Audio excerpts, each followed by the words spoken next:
Director Patel came to the FBI with a political mission, and he spelled it out in writing in detail. He wrote, "Government gangsters, quote, the rot at the core of the FBI is not just scandalous, it's an existential threat to our Republican form of government," end quote. And with the power of his office and the blessings of the president, he attacked the FBI with a vengeance. Mr. Patel had falsely claimed the FBI, quote, was planning January 6th for a year, end quote. He even went so far as to produce a song by the January 6 rioters who violently assaulted police officers in the Capitol. He compiled an enemies list of public servants he called government gangsters, like former FBI Director Mueller, whom Patel called, quote, an utter swamp creature. Former Trump officials who served with Mr. Patel warned us he would weaponize the FBI to protect the president's allies and target his critics. And indeed, Director Patel has already inflicted untold damage on the FBI, putting our national security and public safety at risk. Since January 20th, the Trump administration has engaged in an unprecedented purge of FBI officials. As we heard from highly credible whistleblowers, Mr. Patel was involved in directing this purge even before he was confirmed, despite his sworn testimony to this committee. It began with terminations and forced retirements of all 6 nonpartisan career officials who run all 6 branches of the FBI, the executive assistant directors. Since then, at least 18 of the 53 special agents in charge of FBI field offices have been removed, along with many other senior officials. Individual agents have been targeted for termination simply due to the work that they were assigned, such as January 6th investigation. In fact, according to former acting FBI Director Brian Driscoll, in a lawsuit filed last week, Director Patel made this very plain, telling Driscoll personally, quote, that his own job depended on the removal of agents who worked on the cases against the president, end quote. And even though he knew, quote, the nature of summary findings were likely illegal. At the same time, Director Patel has installed MAGA loyalists as political appointees in key career positions, including conspiracy theorist Dan Bongino as FBI Deputy Director, the first time in the history of the FBI that this position has not been held by a career FBI agent. Director Patel has also reportedly initiated loyalty test, requiring dozens of officials to sit for polygraph exams and answer inappropriate questions about whether they've made negative comments about him personally. Of course, as is often the case in the Trump administration, the rules apply to thee, but not to me.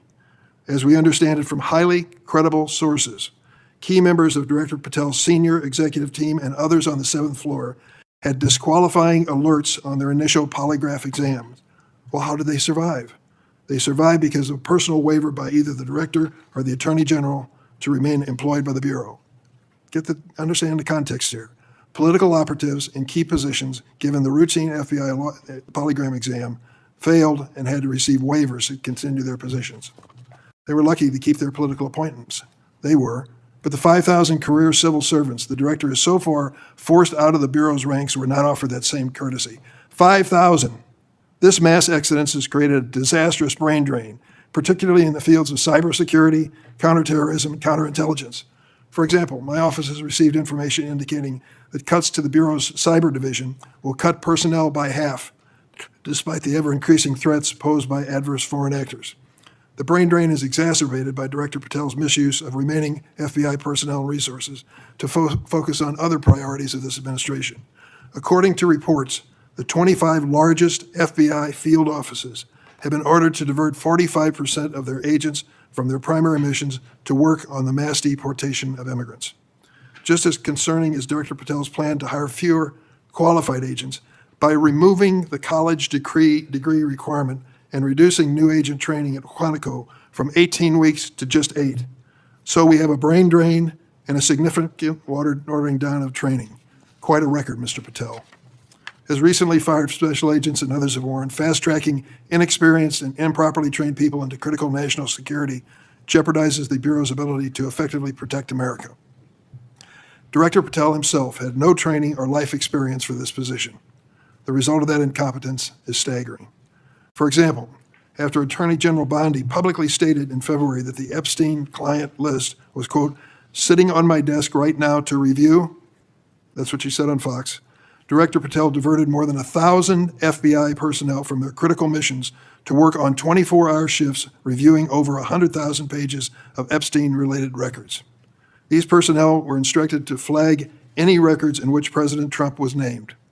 But that review ended in an unsigned memorandum from DOJ and FBI stating simply, "There is no incriminating client list," close quote. Director Patel still has not responded to my letter from 2 months ago asking about his role in this cover-up. On the day of the horrific shooting of Charlie Kirk at Utah Valley University, Director Patel again sparked mass confusion by incorrectly claiming on social media that the shooter was in custody, which he then had to walk back with another social media post.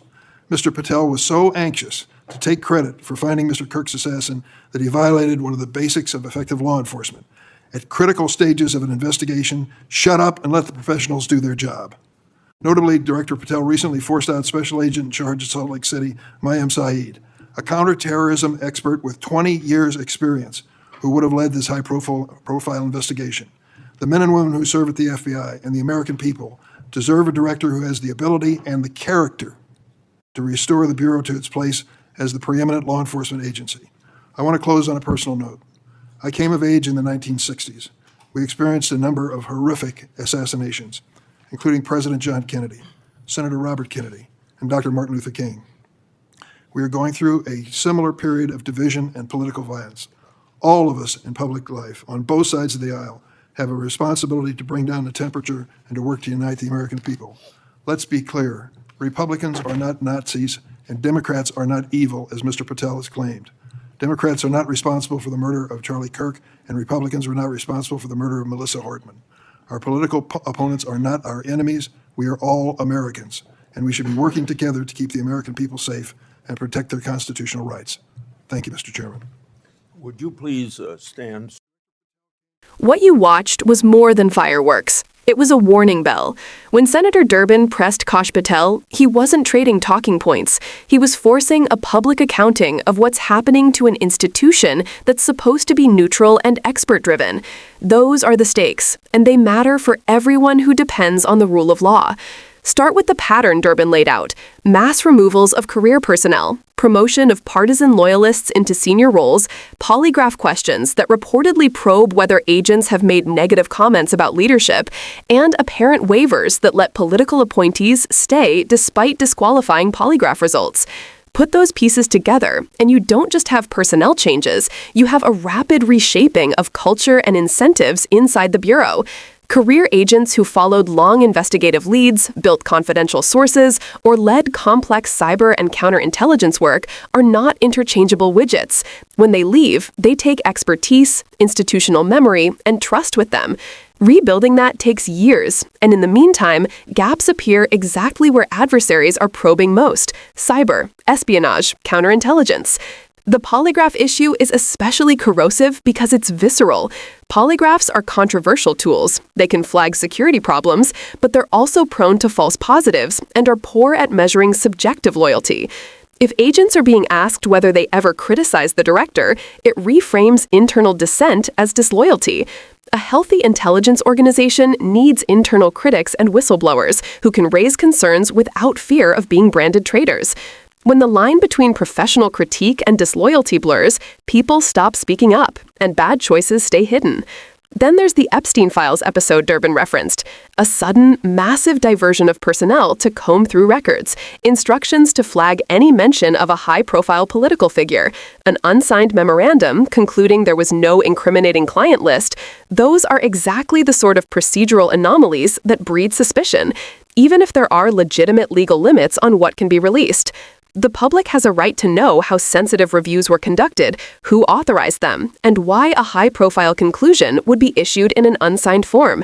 Transparency matters not because it's pleasant, but because without it, people infer the worst and trust evaporates. Durbin's criticism of Patel's social media rush about the Charlie Kirk assassination probe is also instructive. In urgent investigations, accuracy and process matter far more than headlines or instant credit. When a senior official tweets premature or incorrect information, it jeopardizes evidence chains, confuses local partners, and undermines public confidence in the work being done. It's not just bad optics, it can actively harm the investigation. There's another technical but critical point Durbin touched on: shifting hiring and training standards. Opening pathways for experienced state and federal law enforcement officers to join the FBI can broaden experience in the force. That can be a benefit. But lowering education or training requirements as a cost-saving or shortcuts measure risks putting undertrained personnel into highly technical roles. The FBI's mission increasingly requires advanced technical skills and analytic tradecraft. Training and standards aren't bureaucratic gatekeeping, they're part of mission success. Finally, consider the human effect. Career agents who stayed through multiple administrations often did so because they believed in impartial service. When those agents are fired, forced out, or marginalized while political appointees with questionable records rise, morale plummets. The most talented people will leave or refuse to accept positions. That's how you get brain drain, and that's how capability atrophies, while adversaries quietly exploit the gaps. If you walk away from this hearing with one clear lesson, it's this: institutional integrity is fragile and slow to rebuild. It's protected by norms, by career professionals who survive administrations, and by transparent processes that show the public the FBI is enforcing the law without fear or favor. Eroding those safeguards doesn't just change who sits in an office, it weakens the whole system of checks that keeps power accountable. If you want to move beyond anger and actually help restore accountability, here are 3 realistic steps you can take. Press your senators to support independent oversight, like robust Inspector General inquiries and full responses to congressional subpoenas. Demand that whistleblowers' claims be investigated by an independent entity with public reporting where appropriate, and insist that any major personnel or policy changes at the FBI come with public explanations about why they protect national security rather than political interests. This hearing wasn't a one-off political spectacle. It was a diagnostic. Listen to it as such. Ask who benefits from secrecy and who is harmed by it. If you care about an FBI that works for everyone, not for a partisan few, make your voice part of the accountability chorus.